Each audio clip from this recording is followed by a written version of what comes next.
আমরা জানি যে ক্রিয়ার কালকে মূলত তিনটি ভাগে ভাগ করা যায়। ক্রিয়ার কাল বলতে কি, যে ক্রিয়াটা কোন সময় অনুষ্ঠিত হচ্ছে তার উপর বেস করে হচ্ছে, তাই না?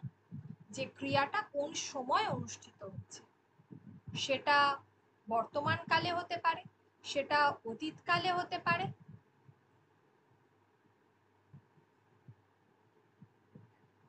এবং সেটা ভবিষ্যতে হতে পারে। যে কখন হচ্ছে, যদি এখন হয় তাহলে আমরা বলবো এটা বর্তমান কালে হচ্ছে, আজকে হচ্ছে, এই মুহূর্তে হচ্ছে। যদি হয় যে গতকাল হয়ে গেছে, গতকাল তোমরা কোনো সিনেমা দেখতে গেছিলে, তাহলে সেটা অতীতকালের ঘটনা। আর আগামীকাল কোথাও বেড়াতে যাচ্ছ, বা আগামীকাল তোমাদের কোনো একটা অনুষ্ঠানে তোমরা পার্টিসিপেট করছো, যোগদান করছো, তাহলে সেটা অবশ্যই ভবিষ্যৎ কাল। এর উপর বেস করে আমাদেরকে আলোচনা করতে হবে। এবার বিষয়টা হচ্ছে এত সহজভাবে তো পরীক্ষায় আসে না। তো আমাদের যেটা দেয় সেটা হচ্ছে বিভিন্ন ঘটনাগুলোকে কেন্দ্র করে আর ক্রিয়ার কালের শ্রেণী বিভাগগুলোকে কেন্দ্র করে দেয়। এবার যখন আমরা ক্রিয়ার কালের শ্রেণী বিভাগগুলো পড়ব, ফার্স্ট হচ্ছে বর্তমান কাল, অর্থাৎ কোনো ঘটনা বর্তমানে ঘটছে, কোনো ঘটনা বা কোনো ক্রিয়া অর্থাৎ কোনো একটা কাজ, ক্রিয়ার কাল অর্থাৎ ক্রিয়াটা কখন ঘটছে সেটাই তো মেন। তো ক্রিয়াটা এখন ঘটছে, বর্তমান কালে ঘটছে, সেটা বোঝালে অবশ্যই বর্তমান কাল বোঝাচ্ছে। এখন ঘটছে বা আজকে ঘটেছে, একদম বর্তমান কালে ঘটেছে কোনো একটা ঘটনা, সদ্য ঘটেছে, তো সেটা বললে কিন্তু সেটা বর্তমান কাল বোঝাচ্ছে। আজকের কোনো একটা ঘটনা, ঠিক আছে, তো সেটা বললে বর্তমান কাল। এবার বর্তমান কাল কিরকম সেটারও ভাগগুলো রয়েছে। তার যে গুরুত্বপূর্ণ ভাগগুলো রয়েছে, যার মধ্যে উল্লেখযোগ্য হচ্ছে ফার্স্ট যেটা আমরা বলি নিত্য বর্তমান। নিত্য বর্তমান বলতে আমরা কি বুঝি? আমার কথা শোনা যাচ্ছে? নিত্য বর্তমান বলতে যেটা আমরা বুঝি সেটা হচ্ছে যে নিত্য বর্তমান বলতে যেটা আমরা বুঝি যে নিত্য বর্তমান বলতে যে ঘটনাটা কোনো দিন চেঞ্জ হবে না, যার কোনো পরিবর্তন নেই, যার কোনো পরিবর্তন হয় না। যেমন সূর্য পূর্ব দিকে ওঠে, যার কোনো পরিবর্তন নেই, ঠিক আছে, সেটা হলো নিত্য বর্তমান। অর্থাৎ আমি যেটা বললাম যে সূর্য পূর্ব দিকে ওঠে, যার কোনো চেঞ্জ নেই, আজীবন কাল সূর্য পূর্ব দিকেই উঠবে, সূর্য নিশ্চয়ই পশ্চিম দিকে উঠবে না। তো এটাকে আমরা অলওয়েজ কি বলবো? এটাকে আমরা বলবো যে ইটারনাল ট্রুথ, ঠিক আছে, যে সারা জীবনের সত্য, ঠিক আছে, ইটারনাল ট্রুথ যেটাকে আমরা বলে থাকি যে সারা জীবন যেটা সত্যি ঘটনা। তো এই যে সূর্য পূর্ব দিকে ওঠে, এটা তাহলে হলো নিত্য বর্তমান, যা সারা জীবন চিরকাল ঘটে থাকে। এই যে বলছে যে রবীন্দ্রনাথের কবিতার লাইন ওরা কাজ করে, ঠিক আছে, তার থেকে একটা লাইন বলা হয়েছে যে ওরা চিরকাল টানে দাঁড় ধরে থাকে হাল। কাদের কথা বলেছে? শ্রমজীবী মানুষদের কথা বলেছে, ওরা কাজ করে। তো সত্যি তো, শ্রমজীবী মানুষ যারা সারা জীবন ধরে কাজ করে, তাদের কোনো মানে তাদের কোনোদিন কোনো পরিবর্তন ঘটে না, তারা সারা জীবন একই রকম ভাবে কাজ করে চলেছে, এটাকে আমরা বলছি। তাহলে এই বিষয়টা হলো নিত্য বর্তমান, ঠিক আছে। তাহলে এই বিষয়টা হচ্ছে কি না, নিত্য বর্তমান, যেটা সারা জীবন একই হলো। আচ্ছা, নেক্সট হলো ঐতিহাসিক বর্তমান। বর্তমান কালের যে ভাগগুলো রয়েছে, নেক্সট হলো ঐতিহাসিক বর্তমান। ঐতিহাসিক বর্তমান কেন? প্রশ্ন হচ্ছে যে ঐতিহাসিক, একবার বলা হচ্ছে ইতিহাস, আবার বলা হচ্ছে বর্তমান। আমরা ইতিহাস মানেই তো বুঝি অতীতকাল, তাহলে এটা কি করে আমরা বর্তমান কাল বলতে পারি? যদি আমি বলি যে 1913 খ্রিস্টাব্দে রবীন্দ্রনাথ নোবেল পুরস্কার পান, অতীতের কোনো ঘটনা যার বর্তমানে এখনো পর্যন্ত যার বিশেষ গুরুত্ব রয়েছে, অতীতের কোনো একটা ঘটনা, ঘটনাটা অতীতকালে ঘটেছে কিন্তু আজও তার গুরুত্ব, সারা জীবন ধরে তার গুরুত্ব রয়েছে, আজও তার গুরুত্ব প্রাসঙ্গিক, আগামী দিনেও তার গুরুত্ব প্রাসঙ্গিকই থাকবে। 1947 সালে ভারতবর্ষ স্বাধীনতা লাভ করে। যদি আমি এই কথাটা বলি, 1947 সালে ভারতবর্ষ স্বাধীনতা লাভ করেছে, তো এই যে ঘটনাটা যেটা স্বাধীনতা লাভ করে, যেটা 1947 সালেও তার যা ভ্যালু আমাদের কাছে, আজও কিন্তু তার ভ্যালু। কিন্তু রবীন্দ্রনাথ 1913 সালে নোবেল প্রাইজ পান, এই শব্দটা যদি এইভাবে আমরা বলি, তাহলে এইভাবে যদি আমরা এটাকে প্রকাশ করি, তাহলে কিন্তু সেটা হবে ঐতিহাসিক বর্তমান। কিন্তু যদি আমি বলি যে ভারতবর্ষ 1947 সালে স্বাধীনতা লাভ করেছিল, তাহলে কিন্তু সেটা হয়ে যাবে অতীতকাল। রবীন্দ্রনাথ 1913 সালে নোবেল পুরস্কার পেয়েছিলেন, তাহলে কিন্তু সেটা হয়ে যাবে অতীতকাল। দেবেন্দ্রনাথ ঠাকুর, পিতা দেবেন্দ্রনাথ ঠাকুরের সঙ্গে জমিদারি দেখাশোনার জন্য শাজাদপুর যাত্রা করেছিলেন, যার কিন্তু কোনো গুরুত্ব নেই এখনকার কনটেক্সটে। তিনি তার পিতার সঙ্গে কোথায় যাত্রা করেছিলেন তার যত না বেশি গুরুত্ব রয়েছে, এখন নোবেল প্রাইজ পাচ্ছেন, মানে 1913 সালে নোবেল প্রাইজ পেয়েছিলেন, সেটার গুরুত্ব কিন্তু আপামর ভারতবাসীর কাছে যথেষ্ট গুরুত্বপূর্ণ। তাই ঐতিহাসিক বর্তমান আমরা সেই ধরনের ঘটনাকে বলবো যে অতীতে কোনো একটা ঘটনা ঘটেছে কিন্তু বর্তমানে তার গুরুত্ব রয়েছে, সেটাকে আমরা ঐতিহাসিক বর্তমান বলবো। ঠিক আছে, নেক্সট হচ্ছে, আমি ফার্দার রিপিট করব অতীতকাল, বর্তমান কালটা বলে নি, দিয়ে রিপিট করব তোমাদের সঙ্গে। নেক্সট হলো ঘটমান বর্তমান। ঘটমান বর্তমান কি? এই যে আমি এখন পড়াচ্ছি, ঠিক আছে, তাহলে এই মুহূর্তে যে কাজটা চলছে, সেটাকে বলা হচ্ছে ঘটমান বর্তমান, অর্থাৎ যেটাকে আমরা ইংরেজিতে বলি প্রেজেন্ট কন্টিনিউয়াস টেন্স। বর্তমানে কোনো একটা ঘটনা চলছে যেটা এখনো শেষ হয়নি।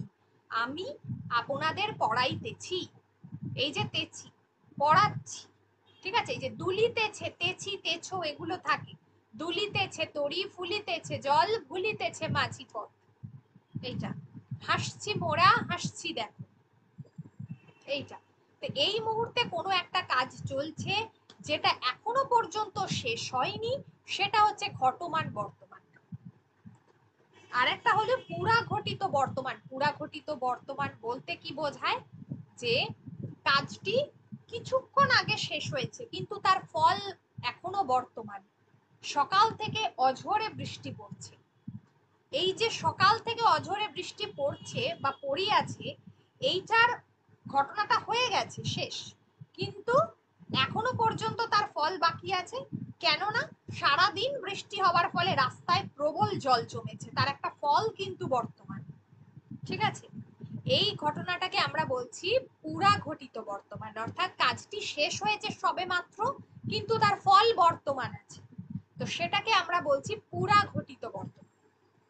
তাহলে আমার এখানে চারটে যে আমি দেখালাম, ঐতিহাসিক বর্তমান, সামান্য বা নিত্য বর্তমান, ঘটমান বর্তমান, পুরা ঘটিত বর্তমান, কারোর কোনো জায়গায় কোনো কোয়েশ্চেন আছে এই চারটেকে নিয়ে?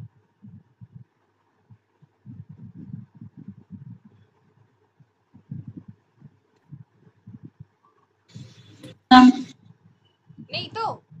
কারোর কোনো কোয়েশ্চেন নেই?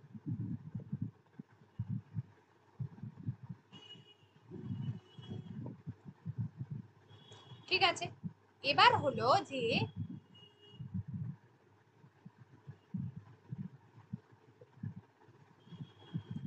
আচ্ছা, এবারে আমি আসছি, এখানে একটা আমরা দেখছি বিষয় বর্তমান অনুজ্ঞা। এই বিষয়টা কি? এটা কি ক্রিয়ার কাল? এটাকে কিন্তু ক্রিয়ার কাল বলা যায় না, এটাকে বলা যায় ক্রিয়ার ভাব।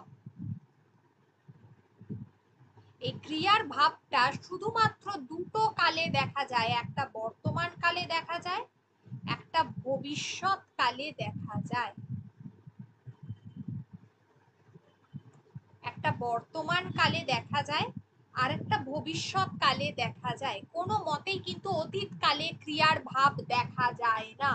ঠিক আছে, অতীতকালে ক্রিয়ার ভাব দেখা যায় না, অর্থাৎ যে ক্রিয়ার দ্বারা বর্তমান কালের কোনো উপদেশ, আদেশ, অনুরোধ, আশীর্বাদ ইত্যাদি বোঝায়, সেটাকে আমরা বলছি বর্তমান অনুজ্ঞা। এসো আমার ঘরে, তুমি রিকোয়েস্ট করছো কাউকে, এসো আমার ঘরে, এই যে আদেশ করা, বা আমার জন্য কলমটা নিয়ে এসো, এই কথা বলছো, তুমি আদেশ করছো।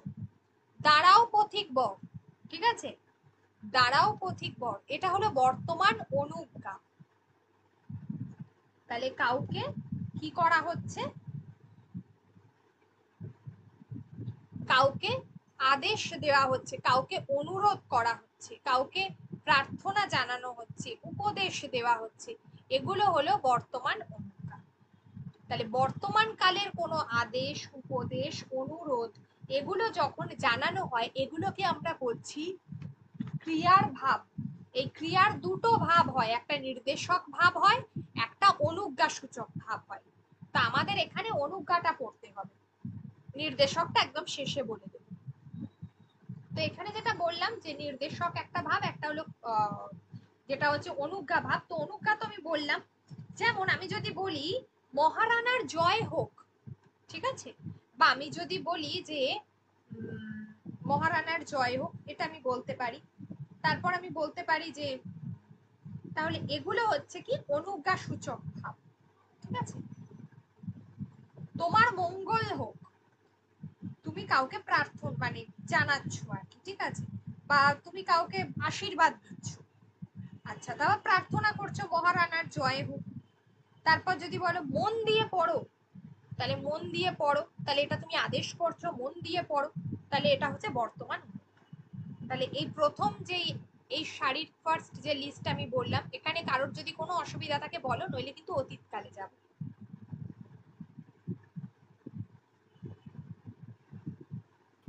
না ম্যাম ঠিক আছে। আচ্ছা, আমি একটা কোয়েশ্চেন পেপার দিয়েছিলাম, কোয়েশ্চেন পেপারটা কি সলভ হয়েছে?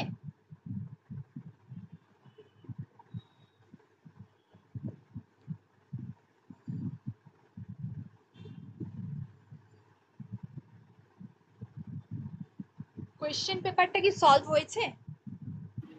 না ম্যাম আমি তো দেখিনি, সরি। সলভ করো, কোয়েশ্চেন পেপারটা অনেকদিন আগে দিয়েছি, কিন্তু এরকম করলে কি করে হবে, সলভ করতে হবে। আচ্ছা, তারপরে হচ্ছে, কারণ এতগুলো চ্যাপ্টার, আমি সব চ্যাপ্টারেরই এমসিকিউ গুলোতে একটু দেখিয়ে দিতে হবে যে প্রশ্নগুলো কি ধরনের আসছে, সেগুলো গুরুত্বপূর্ণ। যেমন অতীতকাল যদি আমি বলি, আমি একটু পরেই করতে দেব বা বলবো, অতীতকাল পড়িয়ে নি আগে, বলছি তারপর। অতীতকাল হচ্ছে যে কোনো একটা ক্রিয়া, কোনো একটা ক্রিয়া কাজ পূর্বেই শেষ হয়ে গেছে, ঠিক আছে, তাহলে আমরা তাকে বলছি, সেই কালটাকে বলবো অতীতকাল, মানে আগেই শেষ হয়ে গেছে, তাকে আমরা বলছি অতীতকাল। সামান্য অতীত বা নিত্য অতীত যেটাকে বলা হয়, যে অতীতে কোনো কাজ অল্প কিছুক্ষণ আগে শেষ হয়ে গেছে, তাকে আমরা বলছি সামান্য অতীত বা নিত্য অতীত, ঠিক আছে। সামান্য অতীত বা সাধারণ অতীত যেটাই বলি, যে সম্পূর্ণ হয়েছে, কোনো একটা ক্রিয়া পূর্বেই সম্পূর্ণ হয়েছে। এক্ষেত্রে আমরা যখন ইলো, ইলে, ইলাম এই সমস্ত আমরা প্রত্যয়গুলো যুক্ত করে থাকি। যেমন আমি দেখিলাম, যদি আমি বলি সে স্কুলে গেল, তারপর আমি যদি বলি যে চিকু স্কুল থেকে ফিরলো, মানে তার কাজটা অতীত শেষ হয়ে গেছে। আমি লীলা মজুমদারের বই পড়েছিলাম, হলদে পাখির পালক পড়লাম, অর্থাৎ আমার পড়াটা হয়ে গেছে, অল্প কিছুক্ষণ আগে অলরেডি আমার কাজটা সমাপ্ত, তাকে আমরা বলছি সাধারণ অতীত, ঠিক আছে, তাকে আমরা বলছি সাধারণ অতীত। এবারে আমি আসছি, ম্যাম হ্যাঁ পড়েছিলাম তো সাধারণ উচিত হবে না। কোনটা? বললেন না যে পড়েছিলাম, পড়েছিলাম কি সাধারণ উচিত হবে? পড়েছিলাম বলতে এখানে আহ পড়েছিলাম বলবো না, ইলাম যেহেতু যুক্ত হয়েছে তো সেটা সাধারণ অতীতই হবে, কেন হবে? ওকে। এটা অতীতকাল নয়। না বলছি পড়েছিলাম না, সাধারণ অতীত তো নয়, অন্য অতীত। ঘটমান অতীত আমার ঠিক মনে পড়ছে না। ঘটমান না, ঘটমান অতীত কি করে হবে? পড়িয়াছিলাম যদি হয় সেটা পুরা ঘটিত অতীতের মধ্যে পড়বে, ঘটমান অতীত তো নয়, তার কারণ হচ্ছে সে ও হ্যাঁ, কে ছিলাম হবে ঘটমানে, হ্যাঁ ঠিক ঠিক, সরি ম্যাম আমি ভুল করেছি। হ্যাঁ, ঘটমানে হচ্ছে যে সে মন দিয়ে কাজটা করিতেছিল, মানে সে আর এখন কাজটা করছে না, কিছুক্ষণ আগে সে কাজটা করছিল, মানে সে কিছুক্ষণ আগে দীর্ঘ সময় ধরে একটা কাজ করছিল, সে আঁকিতে ছিল, ঠিক আছে। তো এটা হচ্ছে ঘটমান অতীত, যেটা কিছুক্ষণ আগে অতীতে কাজটা সে করছিল, কিন্তু এখন আর সে কাজটা করছে না। অতীতে কিছু মানে কিছুটা সময় ধরে সে কাজটা করছিল, কিন্তু এখন সে আর কাজটা করছে না। আর আমি যদি বলি যে যেটা আমি বললাম যে আমি লীলা মজুমদারের একটি বই পড়ছিলাম, এই তো কি বলে পড়েছিলাম, এটা আমি কেন বলছি, এটা সাধারণ অতীতের মধ্যেই হবে, তার কারণ পড়েছিলাম, বা এটা আরেকটা হচ্ছে যে এটাকে আমি আরেকটা বলতে পারি, পড়েছিলাম বা পড়লাম, ঠিক আছে, মোট কথা কাজটা আমার শেষ হয়ে গেছে, কিছুক্ষণ আগে পড়েছিলাম। তো এই কারণে এটা আমি সাধারণ অতীতের মধ্যেই ফেলবো, সামান্য অতীতের মধ্যে, সাধারণ অতীতের মধ্যেই ফেলবো। আর পুরা ঘটিত অতীত, ঘটমান অতীতটা বললাম একটু আগে যে আমি কিছু একটা কাজ দীর্ঘ সময় ধরে অতীতে করেছি, এখন আর করছি না, দীর্ঘ সময় ধরে আমি অতীতে করেছি, মন দিয়ে কাজ করছিলে বলে আর বিরক্ত করিনি, তার মানে সে মন দিয়ে কাজটা করছিল, অতীতে করছিল, অর্থাৎ এই করছিল আমরা যেহেতু ধরে ফেলবো, সেই জন্য এই করিতেছিল শব্দটা দেয়নি। এই তেছিল, তেছিলাম, এই শব্দগুলো যখন আসবে সেগুলো কিন্তু ঘটমান অতীতের মধ্যে পড়বে। আবার যদি আমি বলি তেছিল, তেছিলাম হলো, আর করিতেছি, তেছি, তেছো যদি এইটা থাকে, তাহলে সেটা ঘটমান বর্তমানের মধ্যে পড়বে।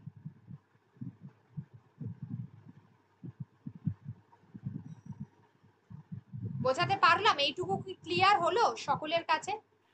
হ্যাঁ ম্যাম। তাহলে পুরা ঘটিত অতীতটা কি, পুরা ঘটিত বর্তমানটা কি ছিল? পুরা ঘটিত বর্তমান ছিল অতীতে কোনো একটা বিষয় কিছুক্ষণ আগে কাজটা শেষ হয়েছে, কিন্তু তার ফল এখনো বর্তমান।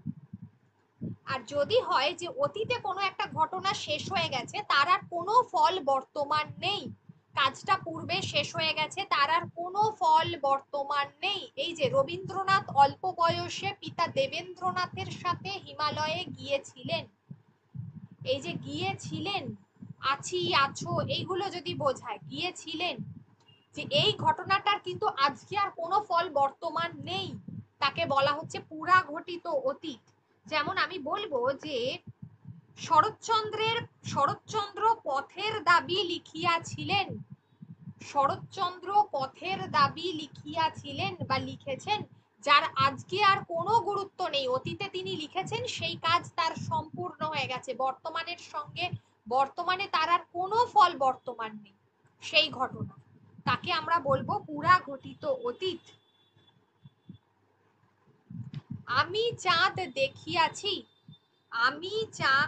আমি চাঁদ দেখিয়াছিলাম, ঠিক আছে, তো এখন আর তার আর কোনো কিন্তু ফল বর্তমান নেই। বা যে আমি আরেকটা বলি যে সেদিন তুমি একটি গান গেয়েছিলে, সেদিন তুমি একটি গান গেয়েছিলে, সেদিন তুমি একটা গান গেয়েছিলে, কিন্তু আজকে তার আর কোনো ফল বর্তমান নেই, সেটা হচ্ছে পুরা ঘটিত অতীত।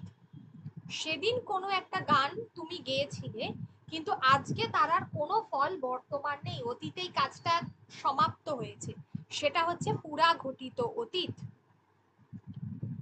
এবার আমায় বলো যে ঘটমান অতীত, পুরা ঘটিত অতীত, এই দুটোর মধ্যে কোনো জায়গায় কোনো কিছু বুঝতে অসুবিধা হলো কি?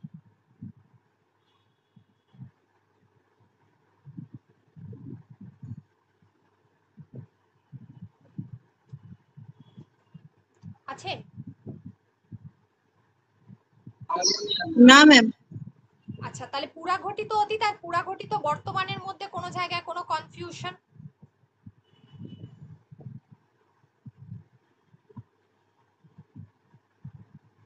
নেই তো? এবারে আমি আসি নিত্যবৃত্ত অতীত। অতীতে কোনো একটা কাজ তুমি প্রায়ই করতে, কিন্তু বর্তমানে আর করো না। অতীতে তুমি একটা কাজ প্রায়ই করতে, কিন্তু বর্তমানে তুমি আর সেই কাজটা করো না, সেটাকে বলা হচ্ছে নিত্যবৃত্ত অতীত। তুমি যদি বলো যে হোস্টেলে থাকাকালীন আমরা প্রায়ই রাত জেগে গল্প করিতাম, ঠিক আছে, তাহলে তুমি হোস্টেলে থাকাকালীন একটা কাজ তুমি করতে, কিন্তু এখন আর তুমি সেটা করো না, তাহলে নিত্যবৃত্ত অতীত, অতীতে কোনো একটা কাজ করতে কিন্তু বর্তমানে সেটা আর করো না, সেটা হচ্ছে নিত্যবৃত্ত অতীত। যেমন শুনিতাম বনবাণী বনদেবী করে, যদি আমি এই লাইনটা একটু কঠিন করে দিই, দিয়ে বলি যে শুনিতাম বনবাণী শুনিতাম বনবাণী বনদেবী করে, সাপোজ এই লাইনটা দিয়ে দিয়েছে।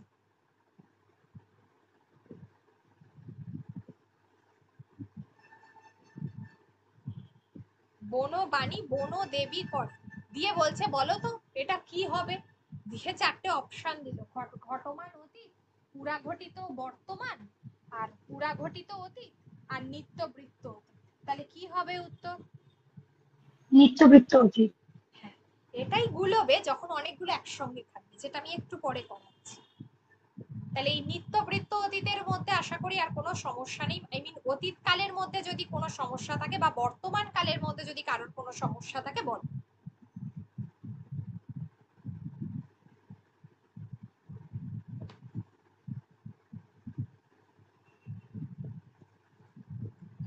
বল, যদি কারোর কোনো সমস্যা থেকে থাকে বল।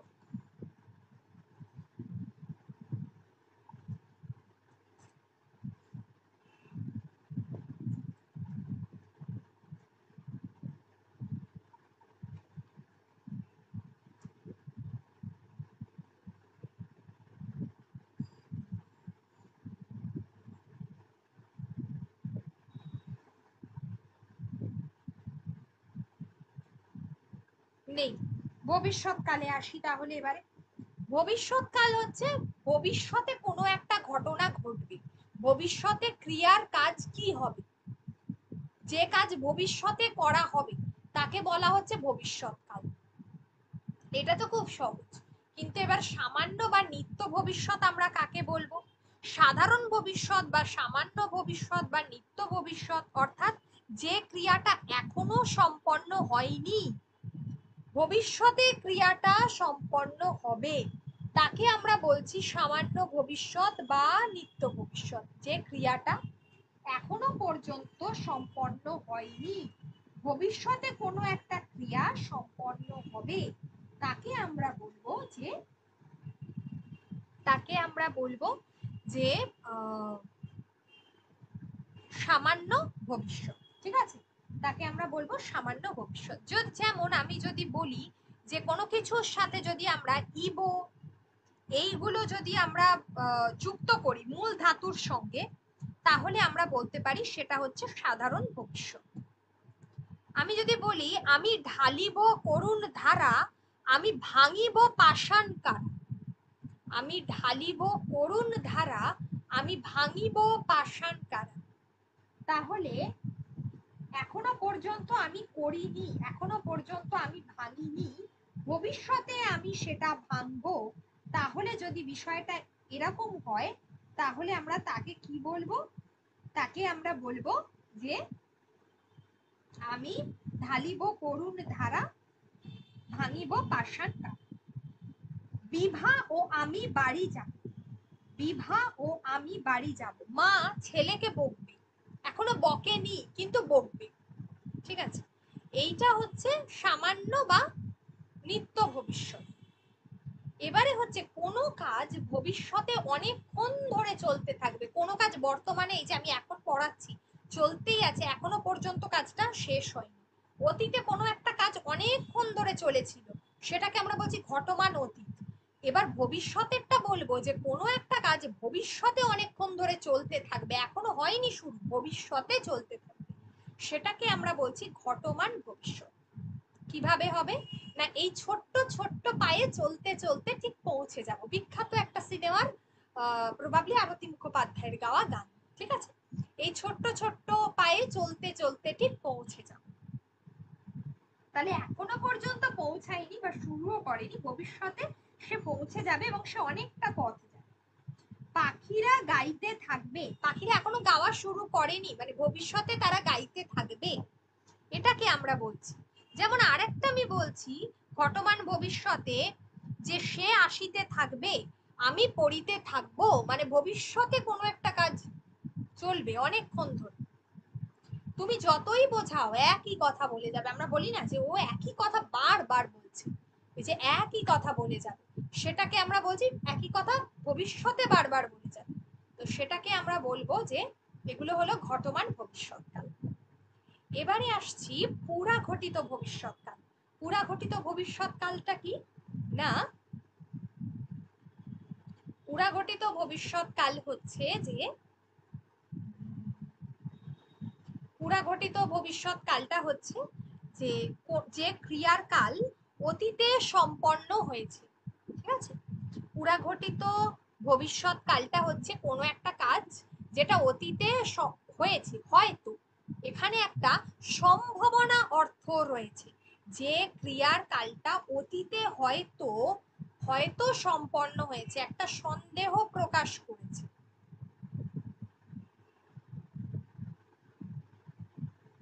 অর্থাৎ একটা পুরাঘটিত ভবিষ্যৎ মানেই একটা সম্ভাবনার কথা প্রকাশ পাচ্ছে, সম্ভাবনার অর্থ প্রকাশ পায়,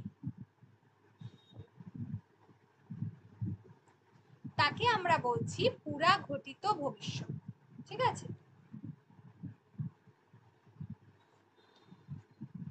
যেমন যদি আমি বলি তাহাকে পূর্বে হয়তো দেখিয়া থাকি, তাহলে এই যে হয়তো, তাকে পূর্বে হয়তো দেখে থাকবো মানে এখনো দেখিনি, হয়তো তাকে দেখে থাকবো, হয়তো বলতেই একটা সম্ভাবনা অর্থ বোঝাচ্ছে। বা যদি আমি বলি তোমরা স্বামী বিবেকানন্দের নাম শুনে থাকবে, তোমরা স্বামী বিবেকানন্দের নাম শুনে থাকবে মানে তোমরা শুনেছো কি শোনোনি আমি সেটা জানি না, হয়তো শুনে থাকবে, এটাই হচ্ছে পুরাঘটিত ভবিষ্যৎ।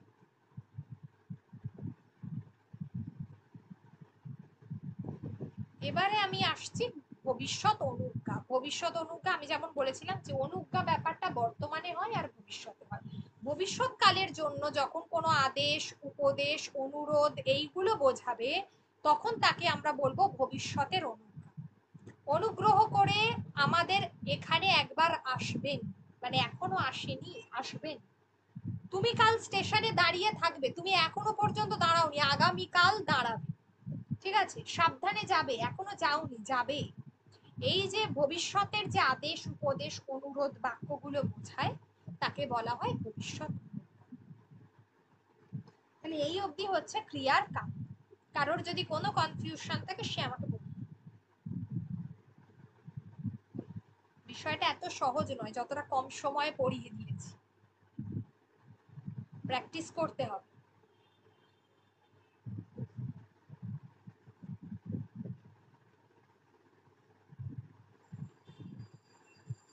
কারোর কি কোনো সমস্যা আছে?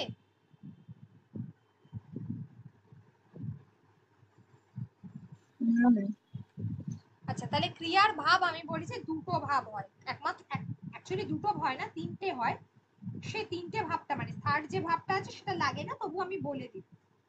ফার্স্ট যে ভাবটা সেটা হচ্ছে এই অনুজ্ঞা ভাব, যেটা অলরেডি বলে দিয়েছি। আরেকটা হচ্ছে কি নির্দেশক ভাব। নির্দেশক ভাব বলতে কি বোঝায় না, একটা সমাপিকা ক্রিয়ার দ্বারা কাজটি সাধারণত নির্দিষ্ট থাকে, একটা নির্দেশ করা বোঝাচ্ছে। ঠিক আছে, নির্দেশক ভাব একটা সমাপিকা কাজের ক্রিয়ার দ্বারা কাজটি নির্দেশ করা বোঝায়।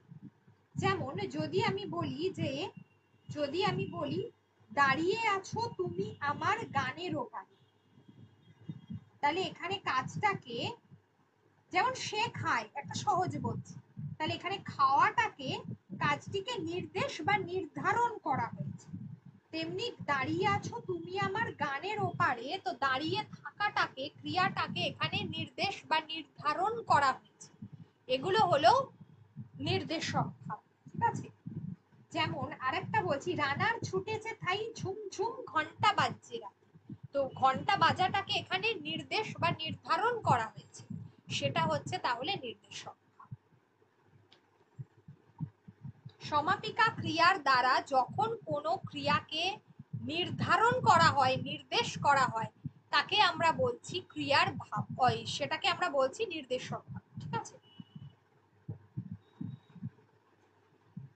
আর যেখানে অনেকগুলো ঘটনা থাকবে, যেমন কোনো জটিল বাক্যে যদি একটি খণ্ড বাক্য অপর একটি খণ্ড বাক্যের উপর নির্ভর করে এবং খণ্ড বাক্য মানে আমরা বুঝি তো ফ্রেজ, একটা বড় অনেক বাক্য হয়, আমরা বাক্য তো পড়বো, তো সেখান থেকে ছোট ছোট করে যেগুলো আসে, তো সেটাকে আমরা বলছি তার উপর যখন খণ্ড বাক্যটা যখন ওই প্রধান বাক্যের উপর যখন নির্ভর করে, তার ফলে যে ভাব সেটাকে আমরা বলছি ঘটনান্তরা প্রেক্ষিত ভাব। ঠিক আছে, ঘটনান্তরা প্রেক্ষিত ভাব।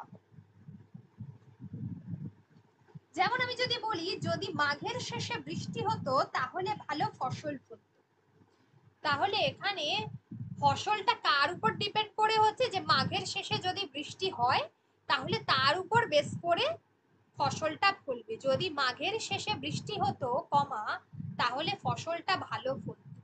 এটাকে বলা হচ্ছে ঘটনান্তরাপেক্ষিক ভাব। ঠিক আছে, এটা খুব যে দেয় তা না, কিন্তু জেনে রাখতে হবে।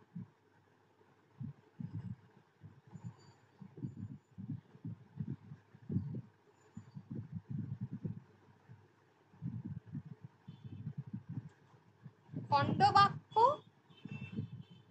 যখন জটিল বাক্যে, খণ্ডবাক্য যখন প্রধান বাক্যের উপর নির্ভরশীল,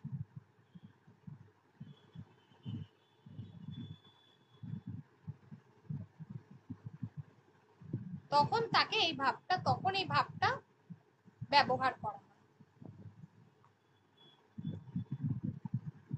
এই হলো ঘটনান্তরাপেক্ষিক ভাব। ঠিক আছে,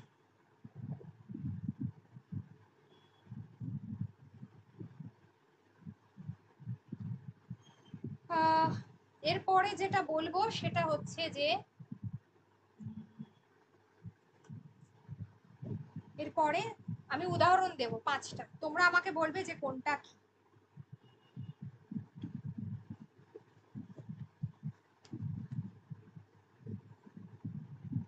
কোনটা কি ধরনের কাল সেটা আমাকে বলবে।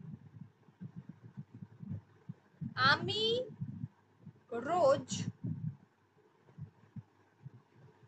স্কুলে যেতাম, প্রথম বাক্য কি হবে? নিত্যবৃত্ত অতি। আমি রোজ স্কুলে যেতাম, কি হবে এটা?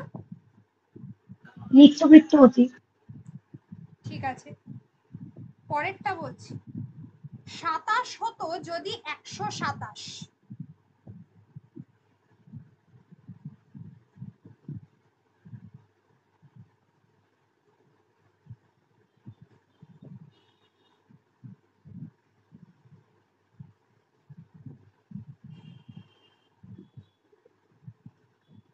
বলো কি হবে?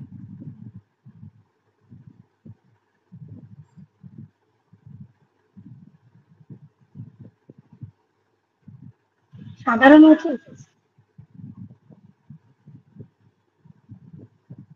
তাই কি?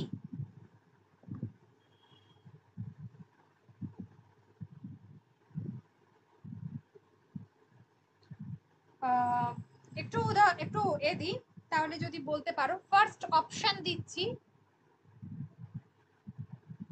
নিত্যবৃত্ত অতীত, নেক্সট অপশন দিচ্ছি পুরা ঘটিত অতীত, থার্ড অপশন দিচ্ছি সাধারণ অতীত,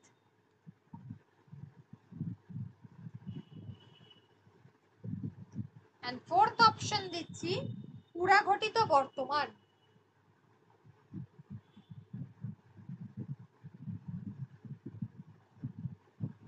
বলো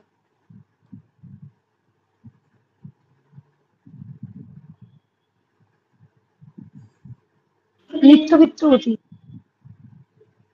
ঠিক আছে,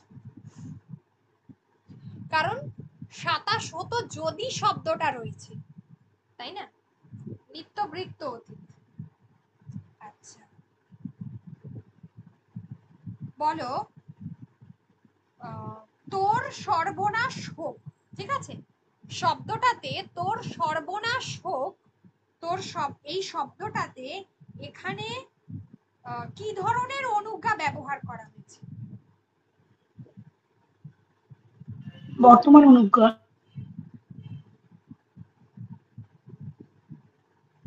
আচ্ছা, অনুজ্ঞার অনেকগুলো ভাগ আছে, আদেশ, উপদেশ, অনুরোধ, এগুলো। তো এখানে যদি আমি 4টে অপশন দিই তোমরা বলবে এটাতে কি ব্যবহার করা হয়েছে। প্রার্থনা, উপদেশ, অভিশাপ, আদেশ। অভিশাপ। ঠিক আছে,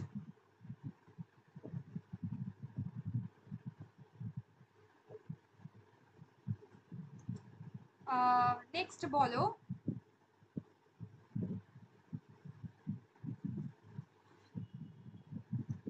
নেক্সট বলো, দেখিতে গিয়াছি পর্বতমালা, কি হবে?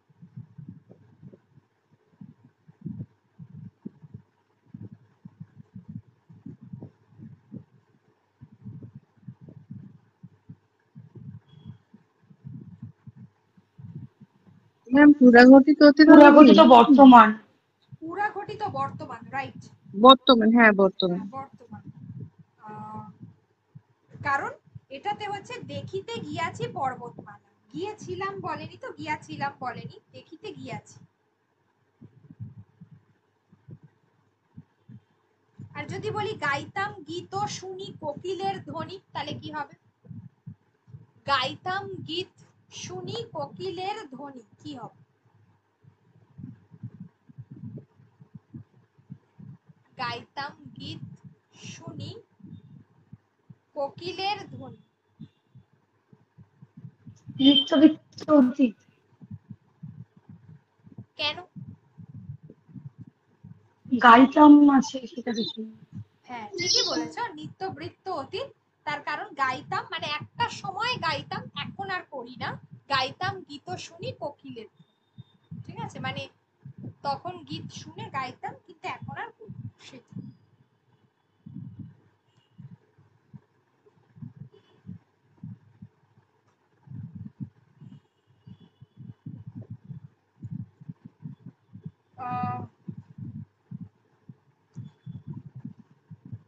তো তুমি কি বাড়ি যাবে, তুমি কি বাড়ি যাবে, এইখানে আমি চারটে অপশন দিচ্ছি, এটা কোনটা হবে?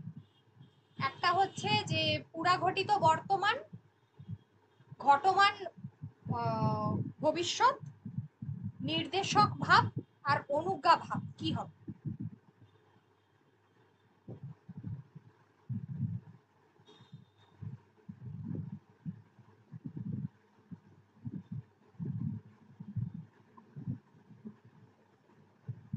ম্যাম আর একবার বলুন হ্যাঁ, অপশন গুলো। তুমি কি বাড়ি যাবে, লাইনটা হলো তুমি কি বাড়ি যাবে, তো এটাকে আমি চারটে অপশন দিচ্ছি। একটা হচ্ছে পুরাঘটিত বর্তমান, একটা হচ্ছে তুমি কি বাড়ি যাবে, ঘটমান ভবিষ্যৎ, আর ঘটমান ভবিষ্যৎ, আর হচ্ছে যে নির্দেশক ভাব, অনুজ্ঞা ভাব।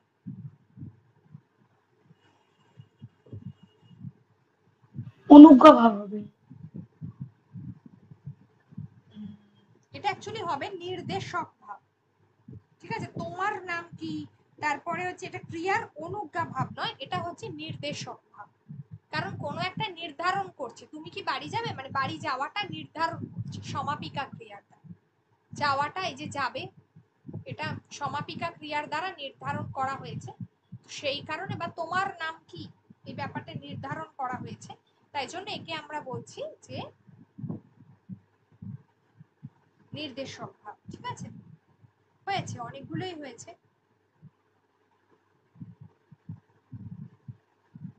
পদ তো আমি পড়াইনি, তাই না? পদ কি পড়িয়ে দিয়েছি?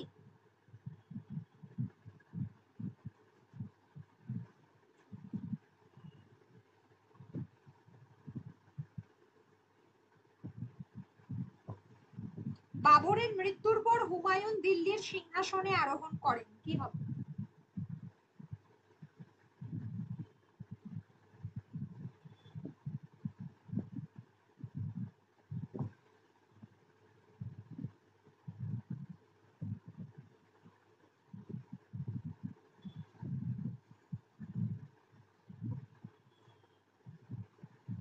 সাধারণ অতীত।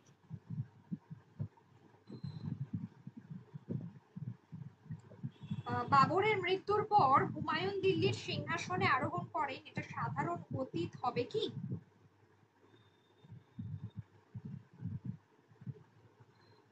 ম্যাম এটা পুরাঘটিত অতীত হবে কি? ঐতিহাসিক বর্তমান হবে, পুরাঘটিত অতীত হবে না, সাধারণ অতীত তো নয়।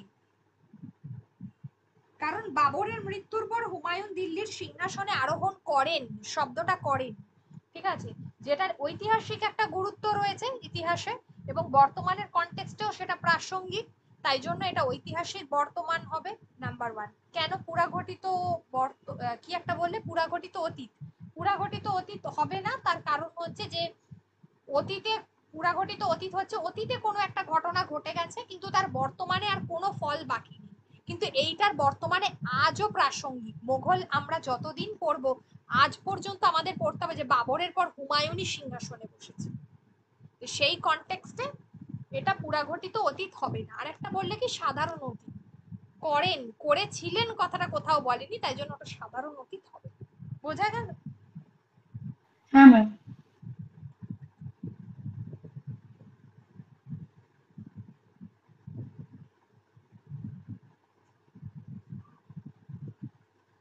প্রদীপ নিভে গেল কি হবে? এটাই লাস্ট, বলো। প্রদীপ নিভে সাধারণ অতীত। সাধারণ অতীত, একদম। ঠিক আছে, এগুলো আরো ভালো করে প্র্যাকটিস করতে হবে। তোমরা একটু পড়ো আর একটু প্র্যাকটিস করো, ঠিক আছে? আমি প্র্যাকটিস সেট করাতে পারি যদি তোমরা করো। নেক্সট দিন যদি বলি আগের গুলো মেলাতে হবে, তোমরা যদি না করে রাখো মেলাবো কি করে? ম্যাম করে রাখবো, আমি মাঝে বেশ কদিন ক্লাস করতে পারিনি, তাই আমি করে রাখবো। ঠিক আছে, করে রেখো, মিলিয়ে দেবো ওগুলো।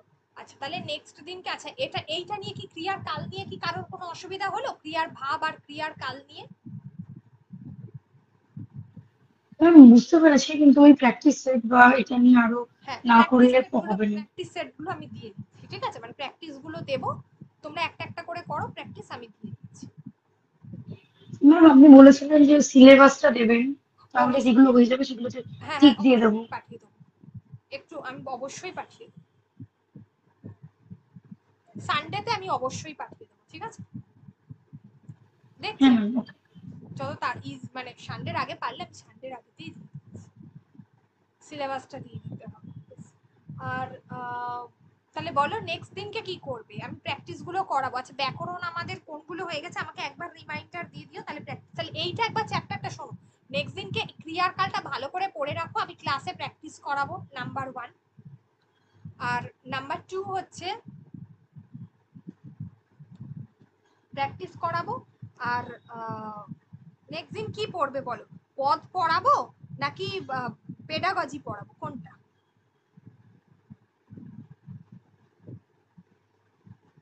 ম্যাম গ্রামার গুলো আগে শেষ করলে ভালো হয় না? ঠিক আছে, তাহলে পদ পড়াবো।